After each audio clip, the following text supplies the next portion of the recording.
Good afternoon, good evening, good morning. Thank you guys all for joining me today. My name is Sanara Marsh. I'm a Senior Technical Marketing Manager here at VMware Carbon Black, and I'm going to be taking you through a Replace Antivirus webinar. Now, when we talk about replacing AV, I was a little hesitant to do this webinar in the first place because this is something that isn't necessarily new, right? This storyline, this talk track, we have heard it for years and years and years. A lot of these articles I just posted here are back from 2017, but there's articles that go even further back around the discussion of why are we talking about NGAV? Why do we need to remove traditional AV, especially when it's something that's mandated from a compliance standpoint?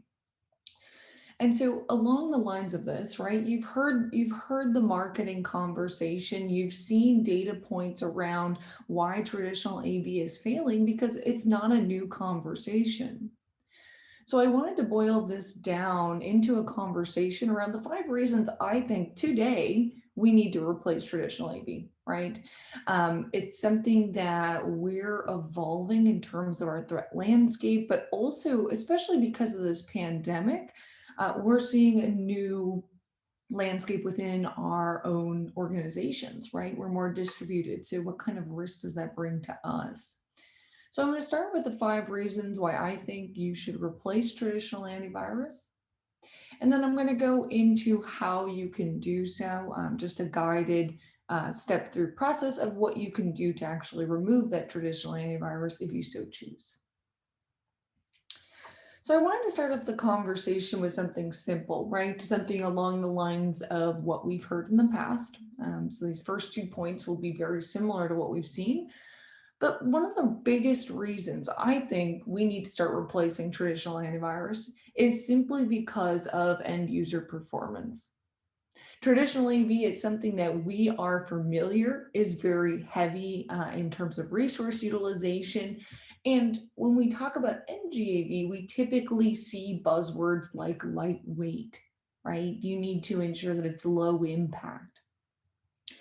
And so if we compare the reasons why this occurs, traditional AV is what I would refer to as a dumb scan, right? This is not a technical term. It's just how I think about the way that antivirus inventories, simply because what happens when traditional AV inventories a system is it's looking for that list of known bad indicators, right? Or those bad actors, the signatures here.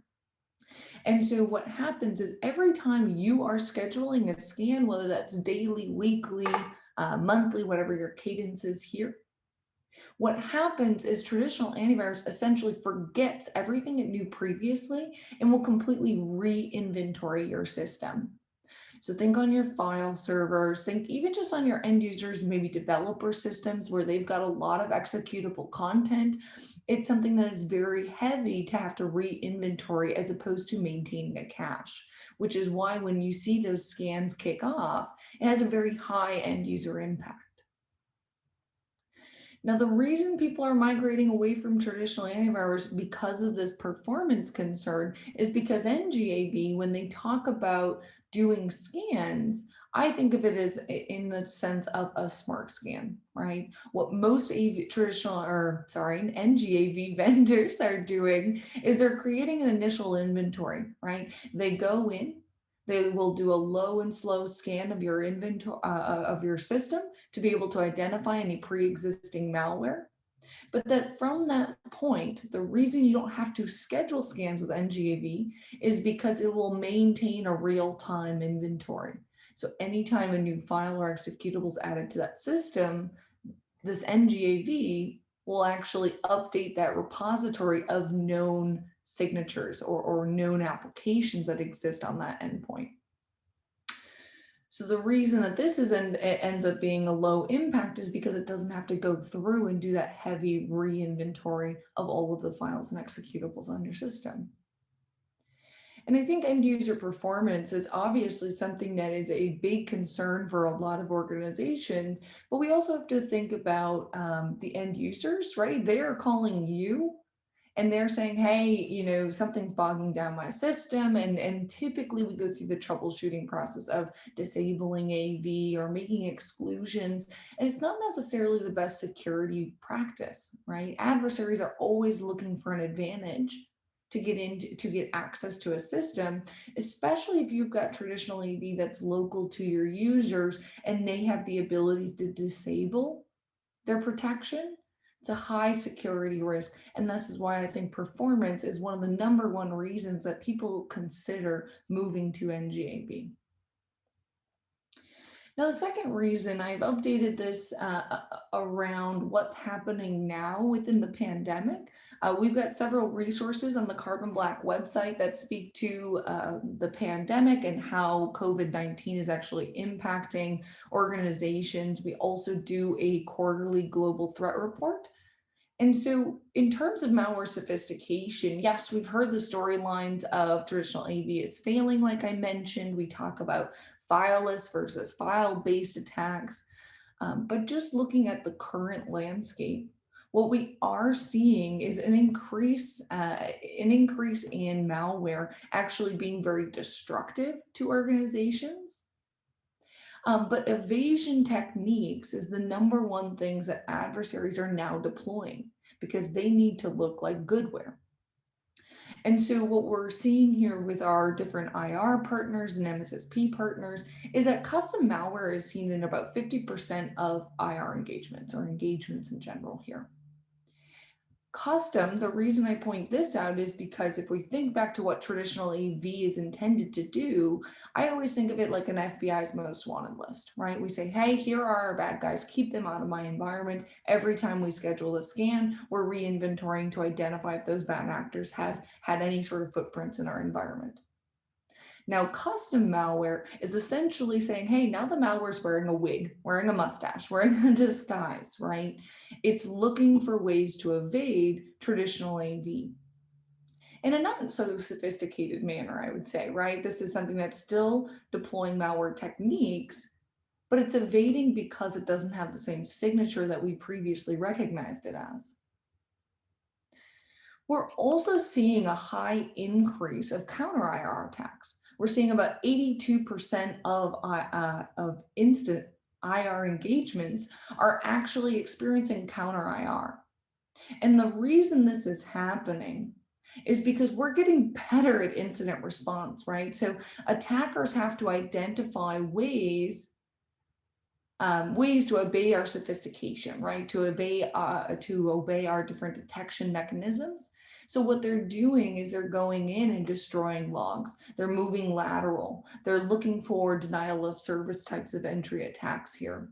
And so because malware is getting more sophisticated, and adversaries will never waste a good crisis, right? And we are in the pandemic, which is the biggest crisis I think has faced us from a global standpoint in quite some time. But this is something that we are seeing increased persistence of custom malware and counter IR, and traditional AV is just not cut out to be able to stop and identify these different techniques. The third reason that people are considering removing traditional AV antivirus or replacing it is because we need to start conversations around agent consolidation, right? This kind of goes back to the performance piece.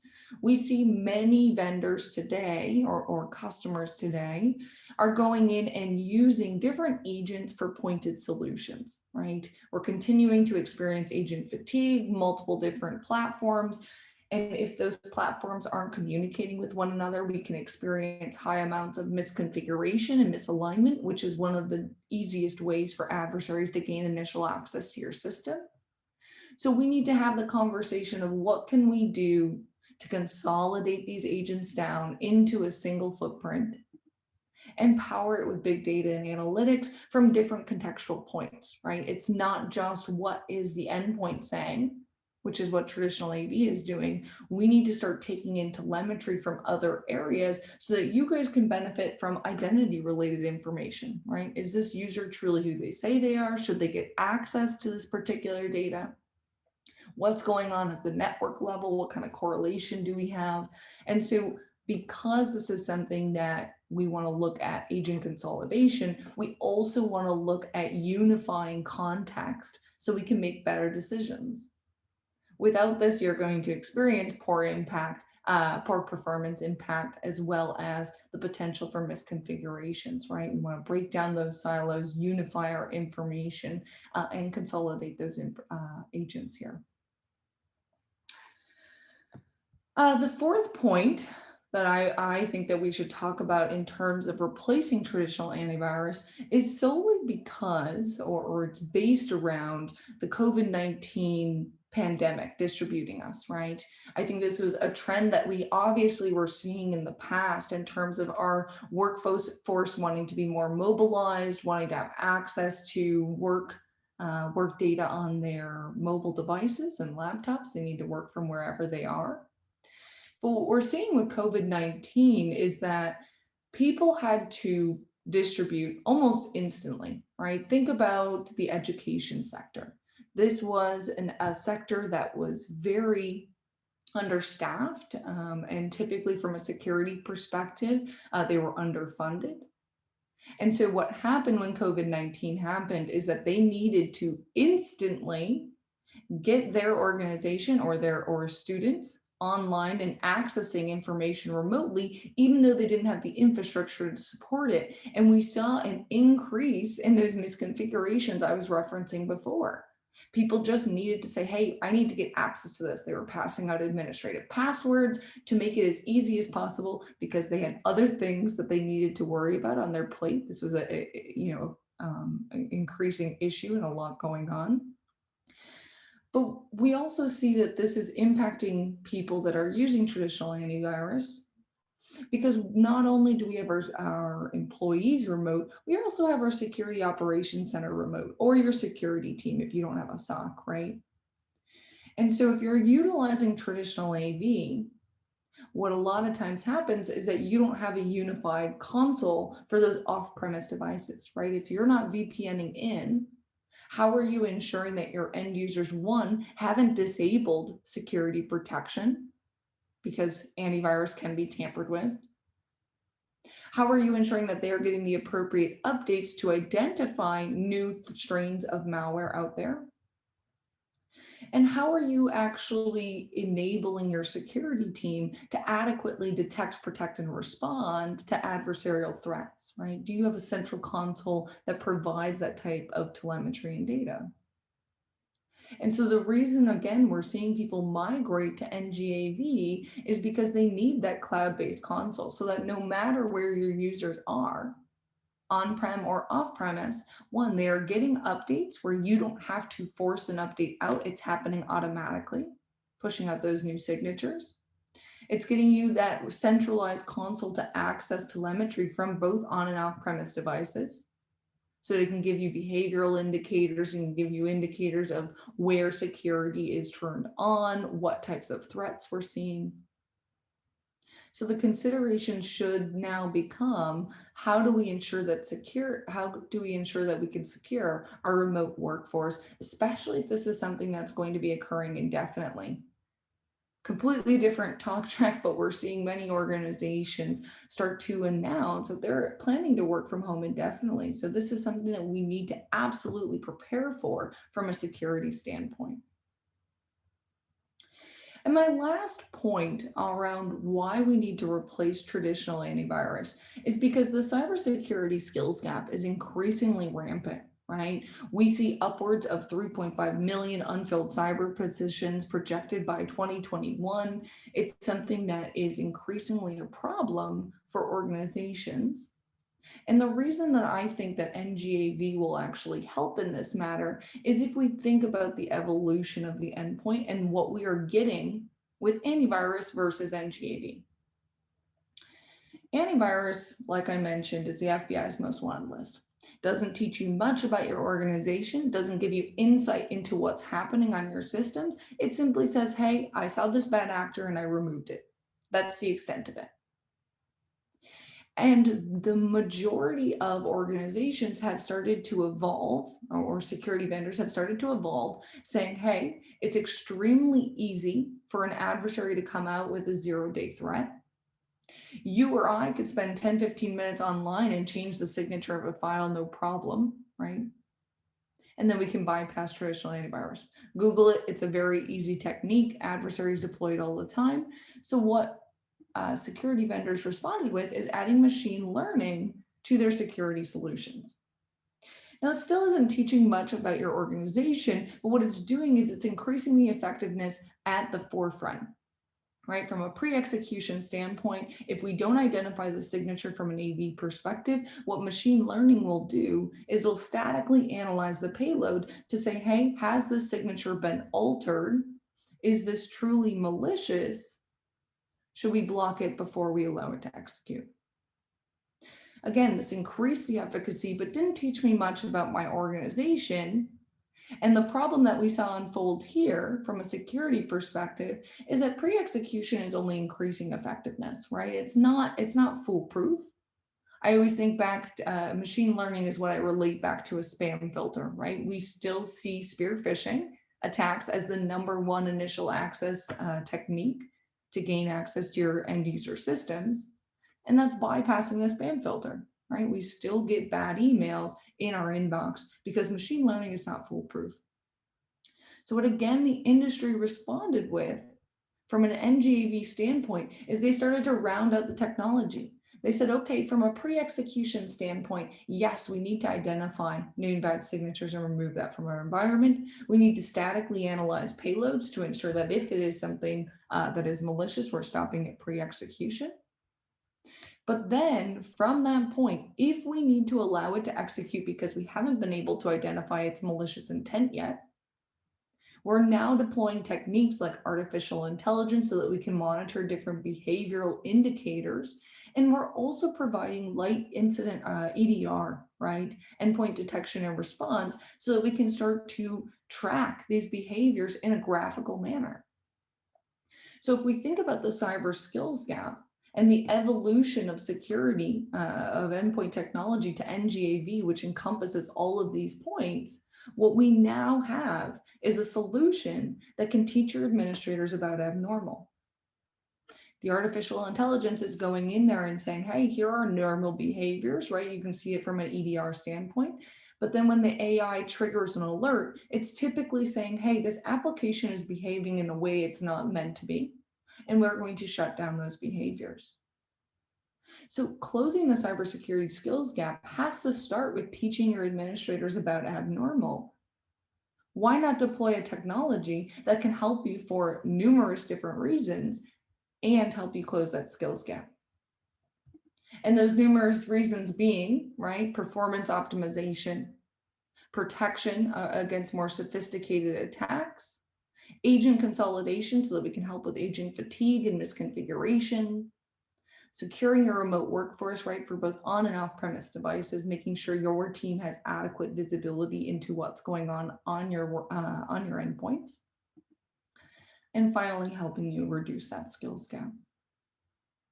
So those are the 5 reasons I think that you should replace traditional antivirus with more of an NGAV based solution, so that we can start to move you forward in terms of security maturity, best practices, and helping you elevate your security posture.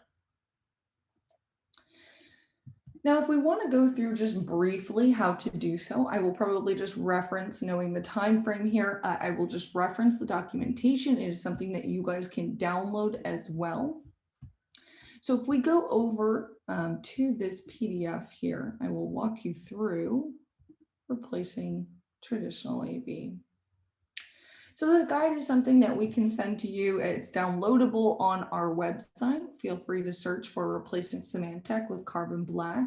Reason being, Symantec announced end of support or end of life support on Symantec Endpoint Protection. So we see a lot of our customers or prospects actually migrating away from Symantec into the NGAV world with Carbon Black Cloud for the various reasons I mentioned previously. So what this guide will do is it will take you through 3 different phases: the preparation phase, the co-installation phase, and the uninstallation phase. Now, this can work for any antivirus that you are leveraging. It doesn't just have to be Symantec. But one of the first phases that we want to be able to do here is we need to make sure that this is an easy migration process for you. So we need to prepare for deployment and co-installation with Symantec or your traditional AV. This is something that you wouldn't have to go in and be unprotected for any period of time, right? You can keep Symantec or AV on your endpoint. You can co-install Carbon Black Cloud on those systems. And then those systems will report back into the dashboard so you have centralized visibility around what is occurring in your organization. And you can deploy this first in a monitor only phase so that you're using Symantec for protection and then Carbon Black Cloud to start monitoring and alerting you to any abnormalities. Once we are co-installed, what we will start to do is we can move into our phase 2 of actually moving you into a protected state. So from a protected state, we can actually move you into a replace AV policy where we are solely blocking known malware, anything on your company blacklist, and you can extend that out to suspect malware and potentially unwanted programs as well here. So just basic level, giving you the same protection that you have with Symantec or traditional AV. So that once that is established, and we co-install with Symantec, right? We start in monitored, we get that baseline, we start to understand if there was any pre-existing malware that Symantec wasn't able to identify or AV. We can start to look at abnormal behaviors to teach your administrators again about abnormal. And then once you're comfortable with that deployment, you're seeing the endpoints you're looking to, we perform that compromise assessment where we identify pre-existing malware on that system. Then we move you into that protection policy and we can start to uninstall traditional AV. This can happen in a matter of days. It can happen in the same day. You don't have to do a long transition period.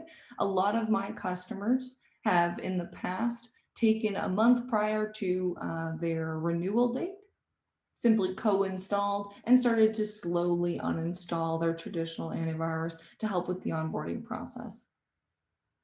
But again, for all of the reasons mentioned previously, this is something that we need to replace traditional antivirus with more of an NGAV solution. Carbon Black Cloud offers all of that functionality, as well as helping you guys starting to consolidate those agents and address other problems from there.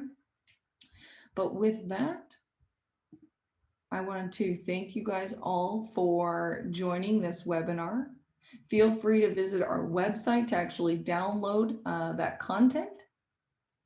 And thank you all for listening. You can also reach out to your Carbon Black representative if you want to get a deep dive demo on the functionality that exists within Carbon Black Cloud. Thank you all for joining, and I hope you have a nice day, evening, month, week, whatever that may be. I know Zoom World has started to blend those lines.